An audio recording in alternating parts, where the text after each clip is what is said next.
ଓ ସରକାରୀ କୃଷି ମହାବିଦ୍ୟାଳୟ ଅନୁମୋଦନ ହୋଇଛି। ନିଶ୍ଚିନ୍ତ ଭାବେ ଶିକ୍ଷା କ୍ଷେତ୍ର ବଲାଙ୍ଗୀର ଜିଲ୍ଲା ଆଉ ଏକ ପାଦ ଆଗକୁ ଯିବ। ତେବେ ପ୍ରେସ୍ କ୍ଲବ ସଦସ୍ୟମାନେ ଏହି ଦୁଇଟି ଶିକ୍ଷା ସଂସ୍ଥା କଣ୍ଟାବାଞ୍ଜି ଅଞ୍ଚଳରେ ସ୍ଥାପନ କରିବାକୁ ଦାବି କରିଛନ୍ତି, ଯାହାଦ୍ୱାରା ଅଞ୍ଚଳର ଶିକ୍ଷାଗତ ଅସମତା ଦୂର ହେବ।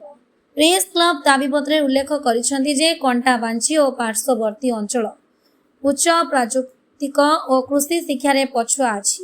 ଏଠାରେ ଅନେକ ଯୁବକ ଉଚ୍ଚଶିକ୍ଷା ଓ ଚାକିରି ପାଇଁ ଅନ୍ୟ ରାଜ୍ୟକୁ ନିର୍ଭର କରିଥାନ୍ତି।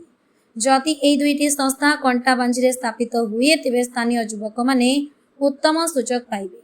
କଣ୍ଟାବାଞ୍ଜି ପଶ୍ଚିମ ଓଡ଼ିଶାର ଏକ ଗୁରୁତ୍ୱପୂର୍ଣ୍ଣ ବାଣିଜ୍ୟ କେନ୍ଦ୍ର ଓ ପ୍ରମୁଖ ରେଳ ଜଙ୍କସନ, ଯାହାଦ୍ୱାରା ପାର୍ଶ୍ୱବର୍ତ୍ତୀ ଜିଲ୍ଲା ଓ ରାଜ୍ୟ ସହ ଭଲ ସଂଯୋଗ ସୁବିଧା ଉପଲବ୍ଧ ଅଛି।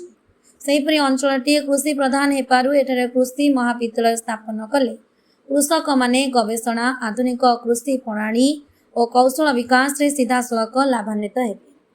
ପ୍ରେସ୍ କ୍ଲବ ପକ୍ଷରୁ ଭୂମି ଉପଲବ୍ଧତା ଓ ଜନସମର୍ଥନ ପାଇଁ ସ୍ଥାନୀୟ ପ୍ରଶାସନ ଓ ଜନପ୍ରତିନିଧିମାନଙ୍କର ପୂର୍ଣ୍ଣ ସହଯୋଗ ରହିବ ବୋଲି ଆଶ୍ୱାସନା ଦିଆଯାଇଛି।